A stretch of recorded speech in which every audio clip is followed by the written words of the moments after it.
أعوذ بالله من الشيطان الرجيم. أعوذ بالله من الشيطان الرجيم. بسم الله الرحمن الرحيم. بسم الله الرحمن الرحيم. يا أيها الذين آمنوا اتقوا الله حق تقاته يا أيها الذين آمنوا اتقوا الله حق تقاته ولا تموتن إلا وأنتم مسلمون. ولا تموتن وأنتم مسلمون. واعتصموا بحبل الله جميعا ولا تفرقوا واعتصموا بحبل الله جميعا ولا تفرقوا. واذكروا نعمة الله عليكم واذكروا نعمة الله عليكم إذ كنتم أعداء فألف بين قلوبكم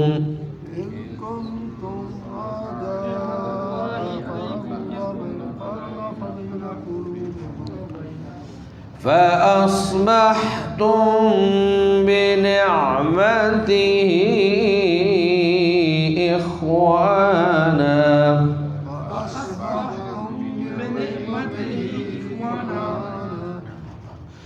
وكنتم على شفا حفرة من النار فأنقذكم منها وكنتم على شفا حفرة من النار. كذلك يبين الله لكم آياته لعلكم تهتدون.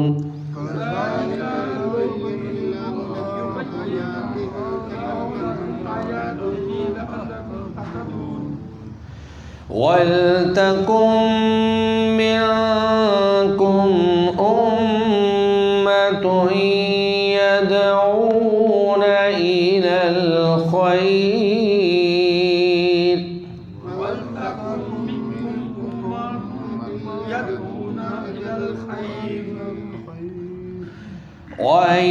ويأمرون بالمعروف وينهون عن المنكر ويأمرون بالمعروف وينهون عن المنكر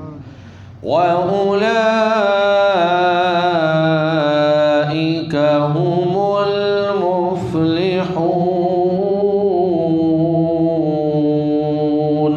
وأولئك هم المفلحون. صدق الله العظيم. صدق الله العظيم. بسم اللہ الرحمن الرحیم. اللہ رب العزت فرماتے ہیں کہ یا ایہا الذین آمنوا اتقوا اللہ حق تقاتہ، کہ اے ایمان والو اللہ سے ڈرو جس طرح اللہ سے ڈرنے کا حق ہے. یہ اللہ تعالیٰ نے عام لوگوں کو نہیں کہا، کافروں کو نہیں کہا، مشرکین کو نہیں کہا، بلکہ کن لوگوں کو کہا ہے؟ اہل ایمان کو کہا ہے. اور یہ کہا ہے کہ ایمان والو اللہ سے ڈرو جیسا کہ ڈرنے کا حق ہے. تو دراصل اس سے پہلے ہم ایک آیت پڑھ چکے ہیں جس کے بارے میں میں نے آپ کو بتلایا تھا کہ اوس اور خزرج قبیلے کے لوگ آپس میں باہمی محبت اور پیار کے ساتھ بیٹھے ہوئے تھے. تو یہودی قیس شاس بن قیس یہ جب وہاں سے گزرا اور اس نے دیکھا کہ یہ تو آپس میں بڑے پیار اور محبت کے ساتھ بیٹھے ہوئے ہیں تو جل بھن گیا اور ایک نوجوان کو کہا کہ جاؤ ان کے اندر جنگ بواس جو اوس اور خزرج میں ہوئی تھی اس کا تذکرہ چھیڑ دو، اس کے شعر اور اس کے قصائد اور اس کے حوالے سے جو بھی چیزیں ہیں وہ ان کو یاد دلاؤ تاکہ ان کے جو غیرت کے جذبات ہیں وہ بڑھکیں اور یہ آپس میں لڑائی شروع کر دیں. تو ایسا ہی ہوا، انہوں نے ایک دوسرے کو برا بھلا کہنا شروع کر دیا، حتیٰ کہ جنگ کے لیے تلواریں نکل آئیں اور قریب تھا کہ لڑائی ہو جاتی. اللہ کے نبی صلی اللہ علیہ وسلم جب وہاں سے گزرے تو آپ صلی اللہ علیہ وسلم نے ان کو سمجھایا اور ان کے اندر پیار اور محبت کی باتیں کی اور کہا کہ یہ تو آپ کو چاہتے ہیں کہ آپ لڑائی کریں اور مرتد ہو جائیں. تو اس کے بعد اللہ تعالیٰ نے یہ آیت جو ہے وہ نازل کی ہے کہ اللہ سے اس طرح ڈرو جس طرح ڈرنے کا حق ہے. یعنی ہر معاملے کے اندر، اپنے دنیا کے معاملات کے اندر، اپنے رشتہ داری کے معاملات کے اندر، اپنے صلہ رحمی کے معاملات کے اندر، حقوق و فرائض کے معاملات کے اندر، عدالت و قیادت کے معاملات کے اندر، دنیا کا ہر شعبہ حیات جو ہے اس میں آپ نے اللہ رب العزت سے اس طرح ڈرنا ہے جس طرح ڈرنے کا حق ہے. یہ نہیں ہے کہ جو اپنے من کو بھایا وہ کر لیا اور جو اچھا نہ لگا اس کو چھوڑ دیا. میٹھا میٹھا ہپ ہپ اور کوڑا کوڑا تھو تھو والی بات نہیں ہونی چاہیے، بلکہ ہر معاملے کے اندر اپنے لباس، اپنی حجامت، لین دین، رشتہ داری، عزیز و اقارب، صلہ رحمی، ہمسایوں کے حقوق، باقی اپنے مسلمان بھائیوں کے حقوق، ان ساری چیزوں کے اعتبار سے آپ نے اللہ سے اس طرح ڈرنا ہے جس طرح ڈرنے کا حق ہے. اور اس کے بعد پھر اللہ فرماتے ہیں وَلَا تَمُوتُنَّ إِلَّا وَأَنْتُمْ مُسْلِمُونَ، اور تمہیں موت نہیں آنی چاہیے مگر اس حال میں کہ تم مسلمان ہو. یہ اللہ کا ہمیں ایک حکم ہے کہ حالت اسلام پر موت آئے، کیونکہ جب انسان کو اسلام پر موت آتی ہے، اگر اللہ کلمہ کی بھی توفیق دے دے تو پیارے نبی صلی اللہ علیہ وسلم کا وعدہ ہے کہ من کان آخر کلامہ لا الہ الا اللہ دخل الجنہ، جس کا آخری کلمہ، آخری کلام، آخری گفتگو لا الہ الا اللہ ہوگی، اللہ اس کو جنت میں داخل فرمائیں گے. اور یہ وہ بات ہے کہ انبیاء کرام اپنے بچوں کو، اپنی اولادوں کو، پیچھے ہم پہلے سپارے کے اندر پڑھ چکے ہیں کہ حضرت یعقوب علیہ السلام نے اپنے بچوں کو، اپنے بیٹوں کو بلایا اور پوچھا کہ تم میرے بعد کس کی عبادت کرو گے؟ ما تعبدون من بعدی. تو انہوں نے آگے سے کہا کہ ہم نعبد الہک و الہ آبائک ابراہیم و اسماعیل و اسحاق، کہ ہم تیرے الہ کی اور پھر تیرے آباء و اجداد جو ابراہیم علیہ السلام ہے، اسماعیل علیہ السلام ہے اور اسحاق علیہ السلام ہے، ہم ان کے الہ کی، جو سب کا الہ ہے، ہم ان کی عبادت کریں گے. اور پھر آگے انہوں نے کیا کہا تھا کہ وَلَا تَمُوتُنَّ إِلَّا وَأَنْتُمْ مُسْلِمُونَ، تمہیں موت نہیں آنی چاہیے مگر حالت اسلام پر. تو ایک باپ یا ایک والد اپنی اولاد کی سب سے بڑی خیر خواہی اگر کر سکتا ہے تو وہ یہ ہے کہ وہ اپنی اولاد کو دینداری پر لگا کے چلا جائے، وہ اپنی اولاد کو نمازی بنا کے چلا جائے، وہ اپنی اولاد کو اپنے لیے دعائیں کرنے والا بنا کے چلا جائے. دنیا کی تعلیم تو آپ بے شک جتنی مرضی حاصل کرتے رہیں، اگر آپ نے اپنی اولادوں کو نیک نہیں بنایا ہے، اپنی اولاد کو اللہ کا تعارف نہیں کروایا ہے، اپنی اولاد کے دل میں اللہ اور اس کے رسول کی، دین کی، قرآن کی محبت پیدا نہیں کی ہے، تو پھر آپ نے اپنی اولاد سے کوئی فائدہ نہیں اٹھایا. وہ میں نے آپ کو ایک دفعہ پہلے بھی بتلایا تھا کہ ایک آدمی کو اللہ نے ایک ہی بیٹا دیا اور وہ اس کو بڑا پیارا تھا. واضح بات ہے جب ایک بیٹا ہو، اکیلی اولاد ہو تو انسان کو بڑی پیاری ہوتی ہے. اس نے اس کو دنیا کی اعلیٰ سے اعلیٰ تعلیم دلوائی، اور پھر بیٹے کو بھی واضح بات ہے اپنے باپ کے ساتھ بڑی محبت تھی، جب باپ جو ہے اپنے بیٹے سے محبت کرتا تھا. لیکن جب باپ فوت ہو گیا تو بیٹا جو ہے قبر پہ جاتا ہے، وہاں پہ ٹکرے مارتا ہے، لیٹتا ہے، روتا ہے، پیٹتا ہے، اور کئی دن گزر گئے مسلسل اس کی یہی حالت ہے. کسی سمجھدار آدمی نے کہا کہ بیٹے، اللہ تعالیٰ نے جو امانت دی تھی وہ اللہ نے واپس لے لی، اور یہ سب نے مرنا ہی مرنا ہے. بات کیا ہے کہ آپ ابھی تک وہ روئے ہی جا رہے ہیں، آپ پریشان ہی پریشان ہیں. تو وہ کہتا ہے کہ اصل میں مجھے پریشانی اس بات کی نہیں کہ میرے باپ فوت ہو گئے ہیں، یہ تو اللہ کا ایک لکھا ہوا تقدیر کا فیصلہ تھا، وہ اپنے وقت پہ اللہ کے پاس چلے گئے. لیکن میں پریشان اس بات سے ہوں کہ میرا وہ باپ جس نے مجھے دنیا کی ہر آسائش، ہر نعمت، ہر طرح کی تعلیم دلوائی اور میرے لیے سب کچھ قربان کر دیا، آج میں ایسا بدبخت اور بد نصیب بیٹا ہوں کہ مجھے یہ بھی نہیں پتا ہے کہ میں نے اپنے باپ کے لیے دعا کیا کرنی ہے. تو عزیز دوستو، انبیاء کرام اپنی اولادوں کو یہی نصیحت کر کے جاتے تھے، اسلاف اپنی اولادوں کو یہی نصیحت کر کے جاتے تھے، اللہ کے نیک بندے اولیاء صالحین یہی نصیحت کر کے گئے ہیں کہ اے میرے بچوں، اللہ کے دین کو تھام کے رکھنا ہے، اللہ کا مطیع اور فرما بردار بن کر زندگی گزارنی ہے. اگر آپ نے اپنی اولاد کو اللہ کا مطیع اور فرما بردار بنا دیا تو انشاءاللہ آپ کی اولاد آپ کی مطیع اور فرما بردار بھی ہوگی. آج لوگ بڑے شکوے کرتے ہیں، کہتے ہیں جی ہماری اولاد ہماری بات نہیں مانتی ہے. بچے جی ہماری بات نہیں مانتے ہیں، نافرمان ہیں، باغی ہیں، آگے سے سیدھا جواب دیتے ہیں. تو وجہ یہ ہے کہ آپ نے ان کو اللہ کا کتنا فرما بردار بنایا ہے. آپ نے کیا ان کے دل کے اندر اللہ کی محبت پیدا کی ہے؟ نماز کی عادت ڈالی ہے ان کو؟ حالانکہ اللہ کے نبی نے فرمایا تھا کہ جب بچہ 7 سال کا ہو جائے تو نماز پڑھاؤ، اور جب 10 سال کا ہو جائے تو پھر اس کو نماز نہ پڑھنے پہ مارو، پٹائی کرو اس کی، تاکہ بالغ ہونے سے پہلے نماز اس کے ہڈیوں کے اندر اس کے جسم کا حصہ بن جائے. اور جب انسان نمازی بن جاتا ہے، نماز کی عادت اس کو پڑ جاتی ہے، تو پھر جب وہ نماز اگر کسی وقت رہ جائے تو وہ بے قرار ہو جاتا ہے، اس کو لذت نہیں آتی ہے، مزہ نہیں آتا ہے. اللہ نے نماز کے اندر اتنی لذت اور اتنا سکون رکھا ہے کہ اس کی نیند اڑ جاتی ہے کہ ہے میری نماز رہتی ہے. جب تک نماز نہیں پڑھتا تو مچھلی کی طرح جو پانی سے نکال دی جائے تڑپتا رہتا ہے. اور اللہ نے نبی مکرم صلی اللہ علیہ وآلہ وسلم نے فرمایا قرۃ عینی فی الصلاۃ، کہ نبی مکرم صلی اللہ علیہ وسلم، اللہ تعالیٰ نے میری آنکھوں کی ٹھنڈک نماز میں رکھ دی ہے.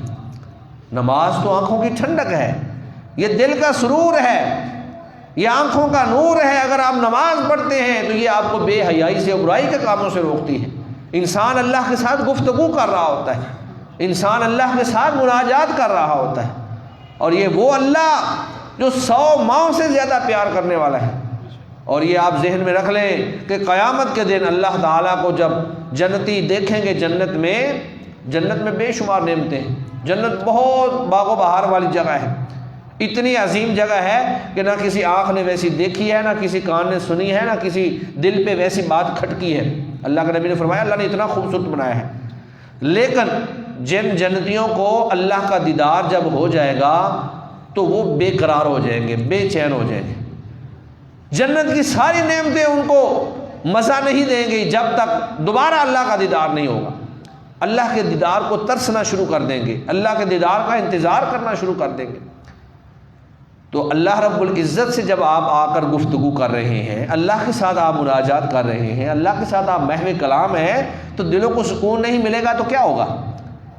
انسان کی زندگی کی پریشانیاں سب ختم، انسان کی پریشانیاں اور ٹینشن سب ختم، ڈپریشن، سٹریس، جتنے بھی معاملات ہیں، اللہ رب العزت کے ساتھ جب انسان گفتگو کرتا ہے تو اللہ تعالیٰ اس کو دلی طور پہ سکون عطا فرما دیتے ہیں. الا بذکر اللہ تطمئن القلوب، اللہ رب العزت کی یاد میں، اللہ کے ذکر میں دلوں کا سکون ہے. اور اس کے بعد پھر اللہ نے فرمایا واعتصموا بحبل اللہ جمیعا ولا تفرقوا، اللہ کی رسی کو مضبوطی سے تھام لو اور تفرقہ بازی میں نہ پڑو. اللہ کی رسی کیا ہے؟ یہ اللہ کا دین ہے، اللہ کا قرآن ہے، اللہ کے احکامات ہیں. اعتصام بحبل اللہ کا مطلب یہ ہے کہ اللہ نے جس بات کا حکم دے دیا ہے اس کو کریں، اور جس بات سے روک دیا ہے اس سے رک جائیں. اللہ کے دین کو مضبوطی سے تھام لیں. ولا تفرقوا، اور تفرقہ بازی نہ بنائیں. اس کا مطلب یہ ہے کہ اسلام کے اندر فرقے بنانا، جماعتیں بنانا، گروہ بندیاں بنانا، دھڑے بندی بنانا، یہ اسلام کے اندر جائز نہیں ہے. اللہ نے اس کی مذمت کی ہے، ولا تفرقوا. اور نبی مکرم صلی اللہ علیہ وآلہ وسلم نے فرمایا کہ میری امت بھی تفرقہ بازی میں پڑے گی. یعنی یہ پتہ تھا، منع کیا ہے کہ کوئی بندہ یہ کام نہ کرے، جو کرے گا وہ مجرم ہے، لیکن کریں گے۔ اللہ کے نبی نے فرمایا زنا نہ کرو، قرآن میں اللہ نے کہا زنا نہ کرو، لیکن فرمایا کہ زنا بھی ہوگا۔ تو اللہ کے نبی صلی اللہ علیہ وسلم نے فرمایا کہ جس طرح بنی اسرائیل جو ہے وہ 72 فرقوں میں بٹ گئے، میری امت جو ہے اس کے 73 فرقے بن جائیں گے۔ اور آج ہم دیکھتے ہیں بے شمار فرقے ہمارے سامنے ہیں، ہر فرقہ جو ہے اس نے اپنی 1.5 اینٹ کی مسجد بنائی ہوئی ہے اور دوسروں کے اوپر فتوے لگا رہا ہے، ہر فرقہ ایک دوسرے کو کافر قرار دے رہا ہے۔ اور بھائی پہلے ہم کتنے مسلمان ہیں جو ہم آپس میں ہی ایک دوسرے کو کافر قرار دے رہے ہیں۔ یہ غالباً پاکستان بننے سے پہلے ہی ایک بندے نے عدالت کے اندر کیس کر دیا، انگریز کی عدالت تھی، اس نے کیس یہ کیا کہ لاہور کے اندر کوئی جو بندہ ہے نا کوئی بھی مسلمان نہیں ہے، سارے کافر ہیں۔ انگریز نے کہا جی اس کی تمہارے پاس کیا دلیل ہے؟ کہا میرے پاس دلیل یہ خود ہے، وہ مسجد والا مولوی جو ہے وہ اسپیکر کھولتا ہے تو وہ ان ساری مسجدوں کو کافر کہہ دیتا ہے، پھر ان کی باری آتی ہے وہ اسپیکر کھولتے ہیں وہ اس کو کافر کہہ دیتے ہیں۔ آپ مجھے یہ بتائیں کہ کوئی ایسا بندہ لائیں جو یہ کہے کہ جی نہیں یہ سارے مسلمان ہیں، اور پھر باقاعدہ بندے لائے گئے، ہر مسلک کا بندہ لایا گیا۔ ایک نے کہا جی نہیں وہ باقی سارے کافر ہیں، ہم ہی مسلمان ہیں، انہوں نے کہہ دیا نہیں یہ کافر ہیں ہم ہی مسلمان ہیں۔ تو بھائی ہم دن رات ایک دوسرے کی تکفیر کرنے میں بیٹھے ہوئے ہیں، ایک دوسرے کو کافر بنانے میں بیٹھے ہوئے ہیں، کیا ہم نے یہ بھی کوئی کام کیا ہے کہ ہم کسی کو مسلمان بنا لیں؟ تو اللہ فرماتے ہیں وَلَا تَفَرَّقُوا، تفرقہ بازی میں نہیں پڑ۔ اور اللہ کے نبی نے پھر یہ جب فرمایا کہ 73 فرقوں میں بٹ جائے گی میری امت، اور اس کے ساتھ ہی ایک جو بڑی بات کی وہ یہ فرمائی کہ سارے جہنم میں جائیں گے صرف ایک جنت میں جائے گا، سارے جہنم میں جائیں گے صرف ایک جنت میں جائے گا۔ تو صحابہ اکرام نے پوچھا کہ یا رسول اللہ وہ کون ہے؟ تو آپ صلی اللہ علیہ وسلم نے فرمایا ما انا علیہ و اصحابی، یہ وہ لوگ ہوں گے کہ وہ اس طریقے پر ہوں گے جس پر میں ہوں اور میرے صحابہ ہیں، جس پر میں ہوں اور میرے صحابہ ہیں۔ تو صحابہ کس پر تھے؟ وہ قرآن پر تھے، سنت پر تھے، وہ کسی شخصیت کے پیچھے نہیں لگتے تھے، انہوں نے اپنے اپنے امام، اپنے اپنے مقتدا، اپنے اپنے پیشوا، اپنے اپنے رہنما، اپنے اپنے جو ہیں گرو، یا اپنے اپنے آپ کہہ لیں کچھ بھی کہہ لیں، اپنے اپنے دھڑے نہیں بنائے ہوئے تھے، قرآن اور سنت کی بات کرتے تھے۔ بات کو سمجھنے میں اجتہادی طور پہ غلطی ہو سکتی ہے، صحابہ میں بھی کئی چیزوں میں اختلاف ہو جاتا تھا، لیکن اختلاف جب افتراق بن جائے اور گروہ بندی کا ذریعہ بن جائے تو پھر یہ اختلاف جو ہے یہ دھڑے بندی ہے۔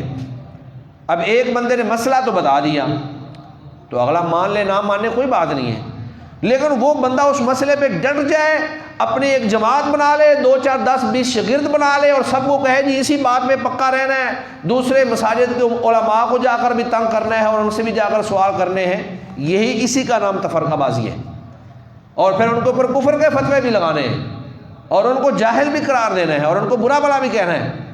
یہ کیا ہے؟ یہ تحزب ہے، گروہ بندی ہے، تفرقہ بازی ہے۔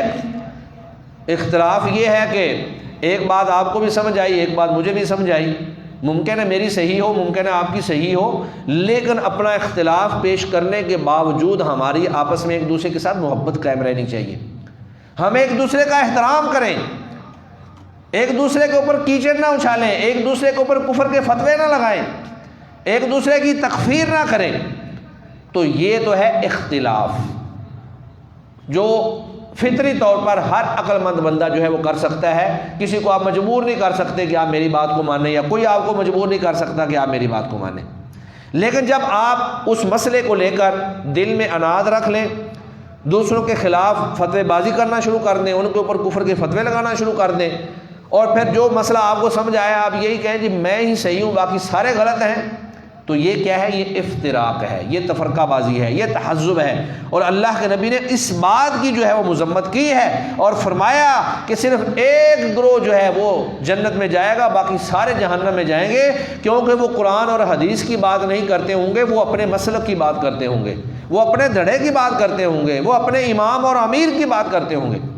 آج ہم دیکھتے ہیں کہ ایک جماعت اگر بن گئی ہے اور جو اس کا جو بھی امیر ہے وہ غلط کہے صحیح کہے، جو بندہ اس جماعت کا ہے اس نے کہنا ہے جی ہمارے امیر صاحب نے تو جو کہا ہے ہم نے تو اسی کو ماننا ہے، بے شک قرآن اور حدیث کے خلاف ہی کیوں نہ۔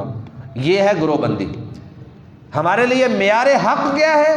یا قرآن ہے یا رسول اللہ صلی اللہ علیہ وسلم کا فرمان ہے۔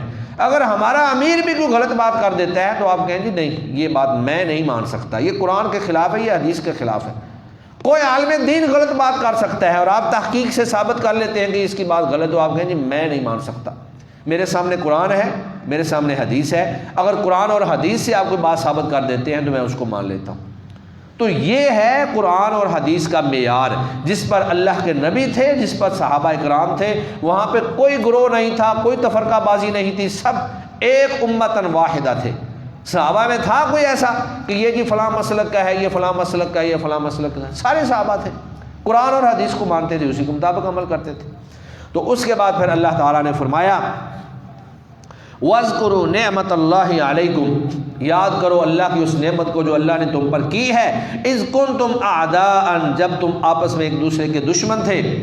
یہ خاص طور پر وہی اوس اور خزرج کا چونکہ واقعہ ساتھ چلا ہے اس کو بھی اللہ بیان فرما رہے ہیں۔ فَأَلَّفَ بَيْنَ قُلُوبِكُمْ، تو اللہ نے تمہارے دلوں میں محبت ڈال دی۔ فَأَصْبَحْتُمْ بِنِعْمَتِهِ إِخْوَانًا، تو تم اس کی نعمت سے آپس میں بھائی بھائی بن گئے۔ تو مسلمان جو ہیں آپس میں کیا ہوتے ہیں؟ بھائی بھائی ہوتے ہیں، ایک دوسرے کا خون نہیں کرتے ہیں، ایک دوسرے کو کافر قرار نہیں دیتے ہیں، ایک دوسرے کے اوپر کفر کا فتویٰ نہیں لگاتے ہیں، ایک دوسرے کی تکفیر نہیں کرتے ہیں، بلکہ ایک دوسرے کے بھائی بھائی ہوتے ہیں، ایک دوسرے کے ساتھ تعاون کرتے ہیں۔ اگر کوئی بیچارہ کمزور ہے تو اس کی خیر خواہی کریں گے، اس کے ساتھ جو بھی تعاون ہو سکتا ہوگا وہ تعاون کریں گے، اس کے اوپر ظلم نہیں کریں گے، ظلم کے سپرد نہیں کریں گے۔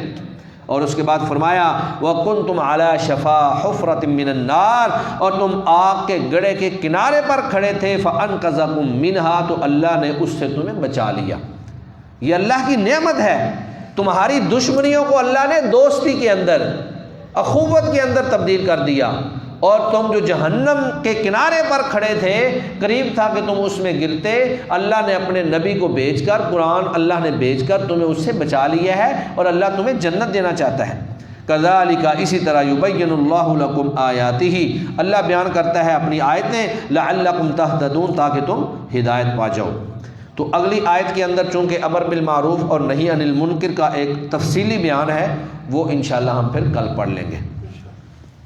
جی ترجمہ دیکھ لیں۔ یا ایھا الذین آمنوا، اے ایمان والو، اتقوا اللہ، اللہ سے ڈر جاؤ، حق تقاتہ، جس طرح اس سے ڈرنے کا حق ہے، ولا تموتن، اور تم ہرگز نہ مرنا، الا مگر اس حال میں، وانتم مسلمون، کہ تم مسلمان ہو۔ اور جس کو کفر کی حالت میں موت آ جائے وہ کبھی جنت میں نہیں جائے گا، جس کو کفر کی حالت میں موت آ جائے وہ کبھی بھی جنت میں نہیں جائے گا۔ یہ ہم پچھلے پارے کے آخر میں پڑھ چکے ہیں، ان الذین کفروا وماتوا وهم کفار فلن يقبل من احدهم ملء الارض ذهبا ولا افتدى به، تیسرے پارے کی آخری آیت ہے کہ جنہوں نے کفر کیا اور وہ کفر کی حالت میں ہی مر گئے، تو وہ اگر جہنم سے بچنے کے لیے زمین بھر کر اللہ کو سونا بھی بطور فدیہ دے تو اللہ ان سے قبول نہیں کرے گا۔ تو اللہ فرماتے ہیں وَاعْتَصِمُوا، مضبوطی سے تھام لو، بِحَبْلِ اللَّهِ، اللہ کی رسی کو، جمیعاً سب کے سب، وَلَا تَفَرَّقُوا، اور تفرقہ بازی میں نہ مرو، وَاذْكُرُوا نِعْمَةَ اللَّهِ عَلَيْكُمْ، وَاذْكُرُوا، اور یاد کرو، نعمت اللہ، اللہ کی نعمت کو، علیکم، جو اس نے تم پر کی ہے۔ اور وہ نعمت کیا ہے؟ اِذْ كُنْتُمْ، کہ جب تم تھے، اعداءً، ایک دوسرے کے دشمن، فَأَلَّفَ، پس اس نے الفت ڈال دی، محبت ڈال دی، بین قلوبکم، تمہارے دلوں کے درمیان، فَأَصْبَحْتُمْ، پس تم ہو گئے، بِنِعْمَتِهِ، اس اللہ کی نعمت سے، اخوانا، بائی بائی، وَكُنْتُمْ، اور تم تھے، عَلَى شَفَا، کنارے پر، حُفْرَةٍ مِّنَ النَّارِ، آگ کے گڑھے کے، فَأَنْقَذَكُمْ، اس نے تمہیں بچا لیا، مِنْهَا، اس سے۔ کذالک، اسی طرح، یبین اللہ، بیان کرتا ہے اللہ، لکم، تمہارے لیے، آیاتہ، اپنی آیتیں، لعلکم تہتدون، تاکہ تم ہدایت پا جاؤ۔ جی ترجمہ دوبارہ دیکھیں۔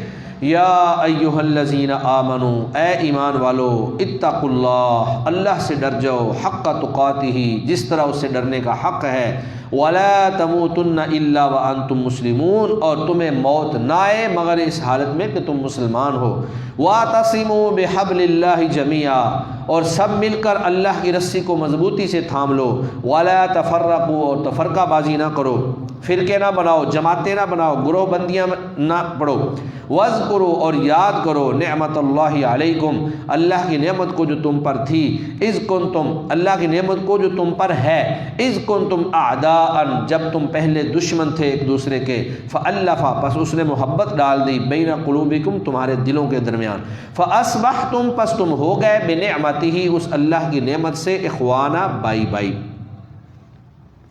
وکنتم، اور تم تھے، علی شفا حفرۃ، گڑھے کے کنارے پر، من النار، آگ کے، فانقذکم منہا، اس نے تمہیں اس سے بچا لیا، کذالک، اسی طرح، یبین اللہ، بیان کرتا ہے اللہ، لکم، تمہارے لیے، آیاتہ، اپنی آیتیں، لعلکم تہتدون، تاکہ تم ہدایت پا جاؤ۔ صدق اللہ العظیم۔